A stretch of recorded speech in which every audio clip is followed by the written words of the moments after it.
यरूशलेम में सूर्य अस्त हो चुका है।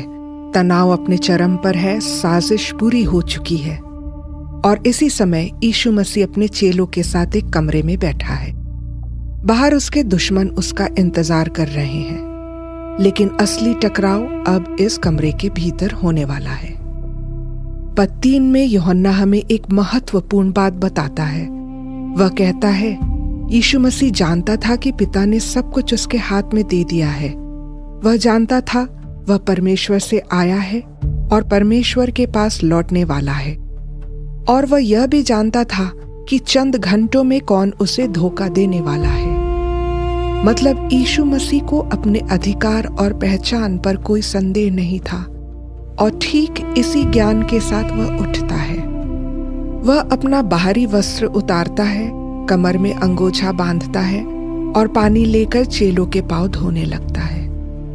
यह काम दासों का था, सबसे नीचा काम। धूल और बदबू से भरे पांव धोना कोई गुरु, कोई प्रभु, कोई राजा कभी ऐसा नहीं करता था।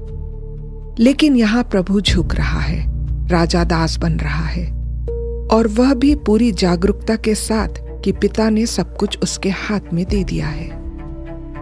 पतरस यह सहन नहीं कर पाता।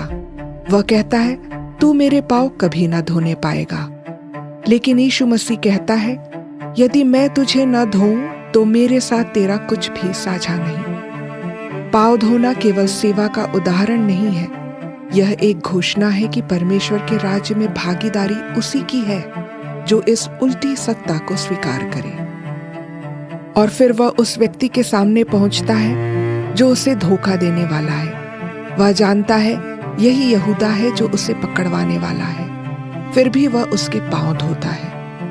यही इस कहानी का सबसे बड़ा उलटफेर है। इस संसार में विश्वासघात का उत्तर दंड से दिया जाता है, लेकिन यहाँ विश्वासघात का उत्तर सेवा से दिया जा रहा है। कुछ ही घंटों बाद लोग यीशु मसीह को विश्वासघाती कहेंगे, परंतु दुनिया उसकी सेवा नहीं करेगी, उसे मार डालेगी।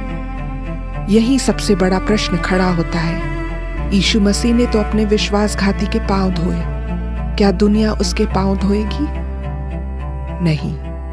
फिर पद 14 में यीशु मसीह अपने चेलों से कहता है, मैंने जो किया है तुम भी वैसा ही करो। यहाँ वह पैर धोने की क्रिया को रीति विधि में बदलने की शिक्षा नहीं दे रहा है, वह उसके पीछे का सिद्धांत सिखा रहा है कि हम अपने अधिकार का उपयोग कैसे करें। यहीं पर परमेश्वर के राज्य और संसार के राज्यों का अंतर साफ दिखता है। संसार की सत्ता शत्रुओं को मिटा देती है, परमेश्वर की सत्ता शत्रुओं तक की सेवा करती है। परमेश्वर का राज्य एक ऐसे राज्य की झलक है जहां शक्ति बदला लेने में नहीं बल्कि सेवा में प्रकट होती है, क्योंकि प्रेम सत्ता से अधिक शक्तिशाली है।